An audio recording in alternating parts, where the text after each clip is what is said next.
Hi guys, BJT videos here. I'm going to be doing a short video of the frame that I have, which is the QAV 500 version 2.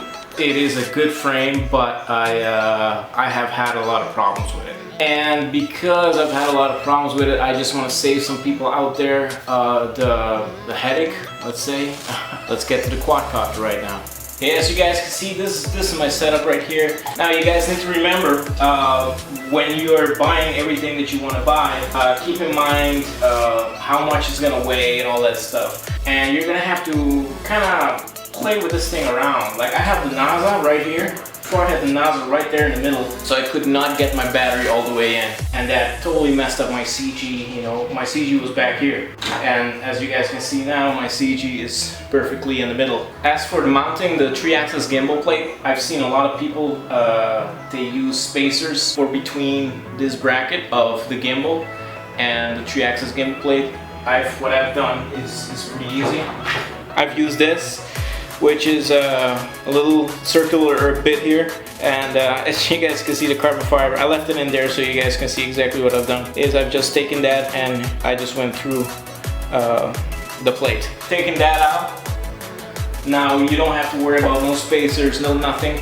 The only other thing that you have to do is just drill 2 holes right there for the existing holes of the plate itself, and it goes on the 3-axis gimbal plate and no problem whatsoever.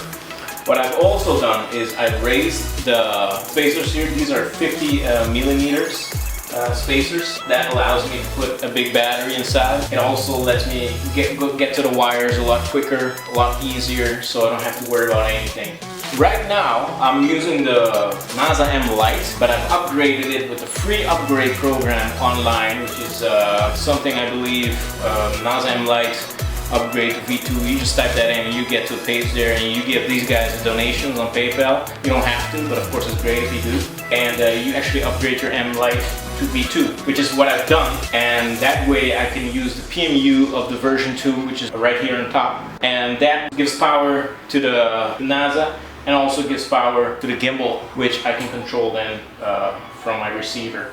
These props right here, but as you can see, they're very soft, and I'm gonna take these off because it makes my flight very unstable. I've gotten these Lumiere 900 kV motors to go along with it. If you're running a 4-cell, which is like a 5000 milliamp, and you have a little gimbal, like a Tarot 2-axis gimbal right there on the bottom or on the plate, whatever, and you balance the battery out, it's fine.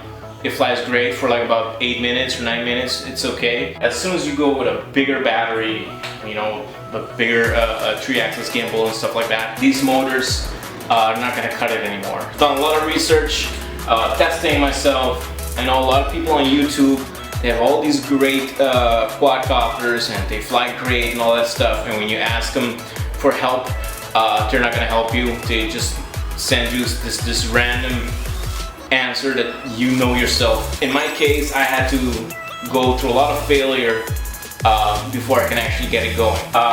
You just use a NASA, whatever. You need 10x5 props, 900 kV motors are not gonna cut it. You need at least the 741s, flat pancake motors. Make sure you CG everything and all that. And as for the gains on a NASA, that is all personal preference. I like mine to be very crisp and responsive, because there's a lot of wind here and it just will fly away. And manual mode, I don't fly in manual mode, especially with this, because if something go wrong, it plummets to the ground. Gimbal alone costs $300. So take care of your stuff, don't go crazy, don't do weird stuff. Well, that's it guys, those were some of the little tips that I can give you guys about the QAV 500 and how you can go about it. Like the video, thumb down or whatever. Either way, thanks for watching, and stay tuned for next flight videos. I'm gonna make some very nice ones. Just waiting for parts, and we're good to go. Take care guys, and thanks for watching.